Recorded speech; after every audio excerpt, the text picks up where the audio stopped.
అందరికీ నమస్కారం। ఈరోజు కేటీఆర్ మహిళలు బస్సులో ప్రయాణిస్తున్న దాన్ని చులకన చేసి మాట్లాడే విధానం మనం చూస్తాము మీడియా ద్వారా। నాకు అనిపిస్తా ఉందంటే కేటీఆర్ గారికి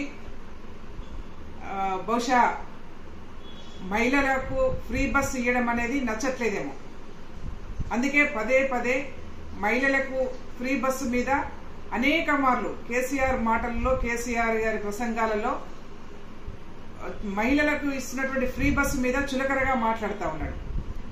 మహిళలేదో ఎల్లిపాయ పొట్టు తీసుకుంటున్నట్టుగా అల్లికలు కుట్టుకోవచ్చు, లేకపోతే కూరగాయలు అమ్ముకోవచ్చు, ఇవేం తప్పు కాదు, మహిళకు ఫ్రీ బస్సు, మహిళకు ఒక బస్సు పెట్టండి, చివరికి కుటుంబాలుగా బస్సులు ఎక్కి డాన్సులు చేసుకోండి అని చెప్పేసి మాట్లాడాడు। ఏం తమాషా ఉందా అని చెప్పేసి మేము హెచ్చరిస్తా ఉన్నాం కేటీఆర్ని। ఎందుకనంటే ఈ పబ్బులు క్లబ్బులలో డాన్సులు చేసే సంస్కృతి కేటీఆర్ది। ఆయన చేసే డాన్సుల్ని అందరికీ రుద్దాలనుకుంటే ఇది కరెక్ట్ కాదు। మహిళలకి ఇస్తున్నటువంటి ఫ్రీ బస్సు మీద పదే పదే అక్కసు వెళ్ళగలుగుతున్నటువంటి నీవు బహుశా నీ మనసులో మహిళలకు ఇస్తున్నటువంటి ఫ్రీ బస్సుని ఎత్తేయాలని ఉందా అని చెప్పేసి మేము ప్రశ్నిస్తా ఉన్నాం।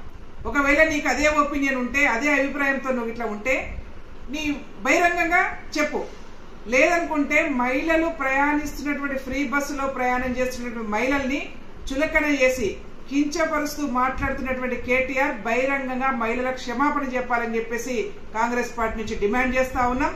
లేని పక్షంలో నువ్వు పదే పదే ఈ విధంగానే మాట్లాడితే మాత్రం మహిళలతోనే చీపురుగా దెబ్బలు తినే పరిస్థితి వస్తుందని కూడా హెచ్చరిక జారీ చేస్తా ఉన్నాం। గతంలో చూసారు మీరు, చీప్ లిక్కర్ అనే పేరు మీద చీప్ లిక్కర్ తీసుకొస్తే ఇదే రాష్ట్రంలో మహిళలు చీపుర్లు పట్టుకొని రోడ్ల మీదకి వచ్చి దాన్ని వెనక్కి పంపించారు। ఇవాళ మళ్ళీ ఇది ఫ్రీ బస్సు మీద నువ్వు మరొకసారి కామెంట్ చేసినా, మహిళలు బస్సులో ప్రయాణం చేస్తున్నటువంటి విధానాన్ని నువ్వు కామెంట్ చేసినా ఇదే చీపురు దెబ్బలు తినే పరిస్థితి వస్తుందని కూడా హెచ్చరిక జారీ చేస్తా ఉన్నా।